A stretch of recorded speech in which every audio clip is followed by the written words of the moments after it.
In the small sun-baked village of Oke-Nla, life was a daily struggle. The soil was dry, the rivers shallow, and the people worn thin by hunger and hopelessness. Whispers passed from one tired mouth to another. The land is cursed, they said, and no one knows how to break it. In the middle of this weary world lived Abeni, a bright spirit in a dim place. Though she had barely enough to eat and cared for her sick mother alone, Abeni remained cheerful, always helping others with a smile. But inside, she often wondered who she really was and what her life was meant to be. One quiet night, as was her habit, when the worries of the day felt too heavy, Abeni wandered into the forest just beyond the village edge. The moonlight danced on the leaves, and the wind whispered strange things. There, half buried in the earth, she found it, a glowing pendant, warm to the touch and unlike anything she had ever found or seen before. As she held it to her hand, a soft voice spoke from behind her. "That doesn't belong here."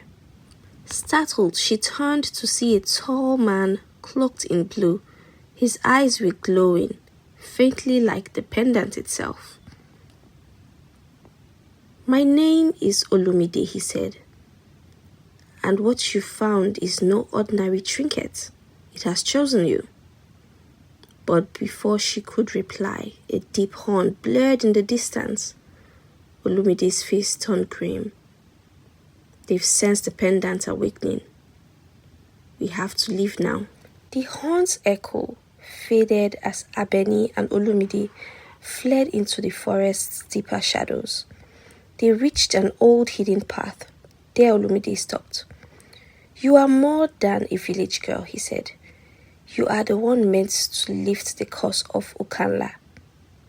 This pendant belonged to the last guardian who failed to break it, and now it has chosen you." Abeni's heart pounded.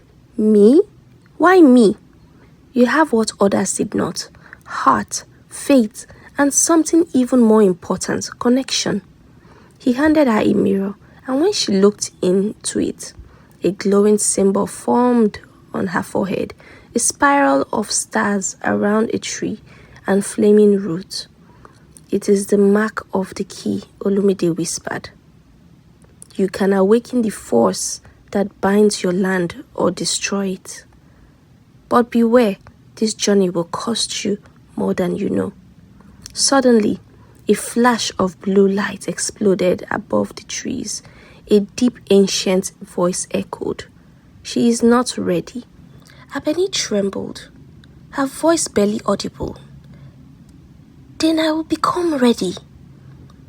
And so began her journey, to break a curse older than time, save her village, and discover who she really was, even if it meant almost losing her life in the process. Days passed as Abeni and Olumide journeyed through the thick forests and treacherous valleys, with a pendant guiding their steps. Each night, they camped under the stars, and Olumide taught her ancient chants, how to read the land, and how to listen to the wind. Yet something about him remained hidden. He always paused when he asked about her father. One night they reached a sacred cave, said to hold the first clue to breaking the curse on Oke-Nla. Inside, walls glowed with carvings of the old kingdom, and Abeni felt the air hum with ancient power. At the heart of the cave stood a stone altar. As Abeni stepped forward to place a pendant upon it, a voice echoed through the chamber. Not from above, but from deep within the stone. "Only the blood of a betrayer can awaken the truth." Abeni turned to Olumide, confused. But the color had already drained from his face. "What does it mean?" she asked. Olumide looked away. "It means it's time you knew the truth." He reached into his robe and pulled out a folded, time-worn cloth. Unfolding it, he revealed a tiny beaded bracelet, one Abeni had worn as a baby. Abeni's breath caught. "I should have told you sooner," he said, voice heavy with guilt. "I am your father. I left to protect you and your mother. I was part of the royal guard tasked with hiding the pendant, but I failed. And your mother, she never forgave me." Abeni's heart pounded. Her hands trembled. "You lied to me," she whispered. "All this time." "I didn't want to lose you again," he said. "But now everything depends on you." Her eyes filled with tears, not of joy, but of shock, betrayal, confusion. She turned from him and pressed the pendant to the altar. With trembling hands, a crack split through the stone, releasing a gust of wind, so fierce it knocked her back. A fiery light burst upward, revealing an ancient message in the sky.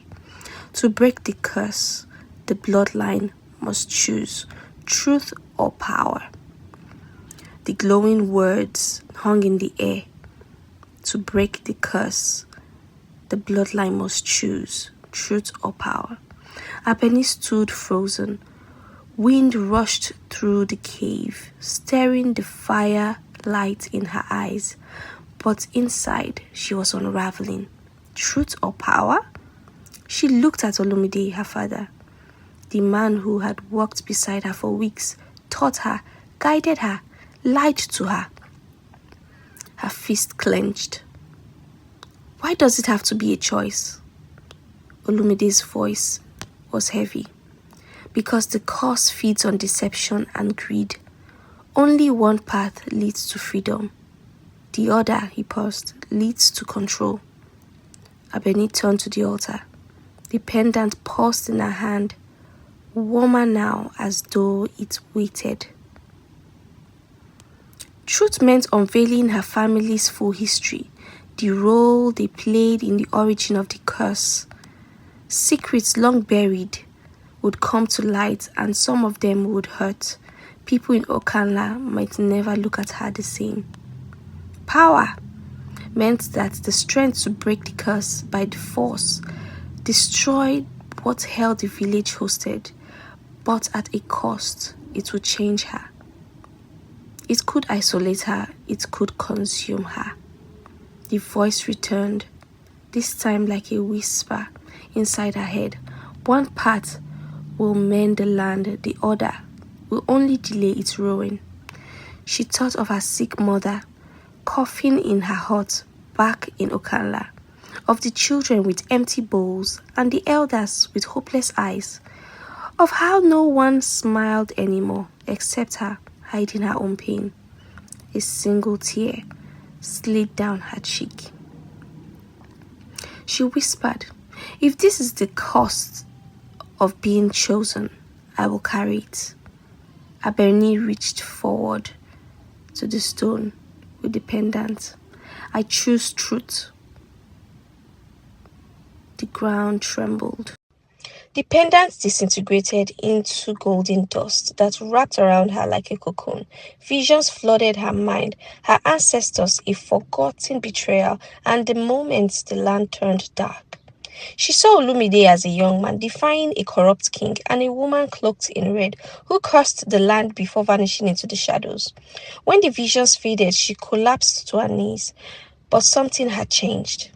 Her heartbeat felt stronger, her spirit clearer. She looked up. Olumide watched her, tears in his eyes. "You've done it," he whispered. "You've awoken the truth." Outside the cave, the first rainfall in years began to fall over Oke-Nla. The rain danced on the dusty parts of Oke-Nla, washing years of sorrow from the cracked earth.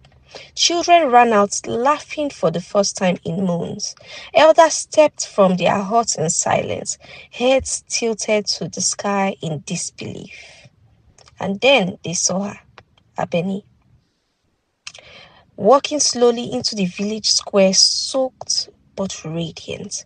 Her eyes held storms and stars. Behind her, Olumide followed quietly, like a shadow humbled by light. At first, no one spoke. Then Mama Dada, the oldest woman in the village, blind for over a decade, stepped forward, gripping her walking stick. Who walks with thunder in her steps? Abeni knelt before her, took her hand. It is me, Mama, Abeni.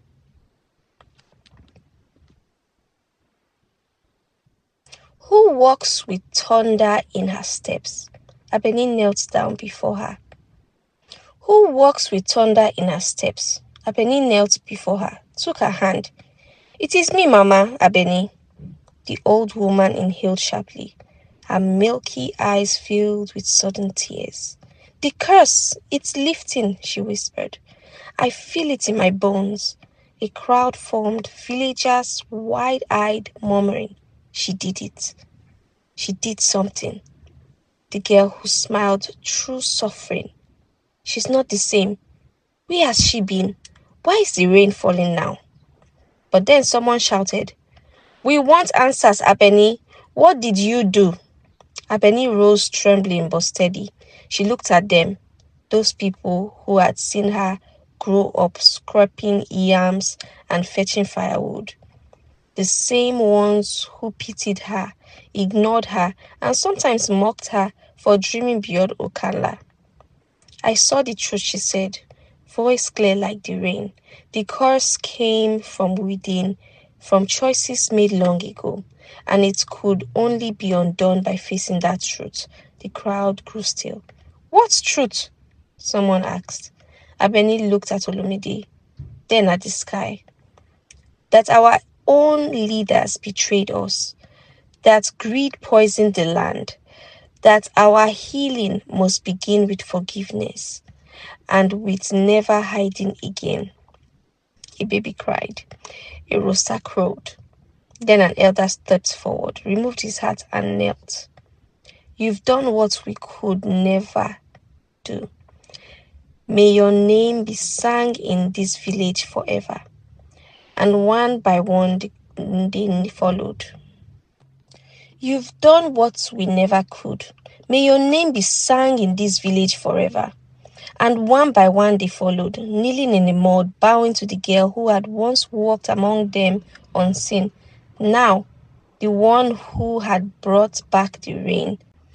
That night, as the village of Oke-Nla celebrated the rain, Abeni stood alone by the old well, her heart heavy despite the joy around her. Suddenly, the wind stilled. A soft voice broke the silence like silk brushing against stone. You were not meant to choose truth, little flower. Abeni turned. There in the shadows of Babao tree stood the woman in red, the same cloaked figure from her vision. Her robes flowed like fire, and her face partly hidden behind a jeweled veil. But her eyes, those burning gold eyes, were ancient and endless. Who are you? Abeni whispered. The woman stepped forward. I am what your ancestors feared, the one they wronged. I am the curse and the cure. Abeni's blood ran cold. You placed the curse on Oke-Nla? She asked. I did, the woman replied. But not out of hatred, out of justice. Your people broke an oath made under the moonlight and the blood. They took power and cast out the guardian who protected this land. Me. Abeni's heart pounded. And now? She asked. Now, said the woman, you have two final parts. I can lift the curse completely, but it requires a final offering. Abeni swallowed. What kind of offering? The woman raised her hand. A vision shimmered in the air. Abeni birthed in a golden light, disappearing into the spirit world. Her life traded for Oke-Nla's eternal freedom. Lush lands, healed people, a paradise. No, Abeni whispered, stepping back. There must be another way. There is, the woman said slowly. But it will not end the curse fully. It will only bind it to you.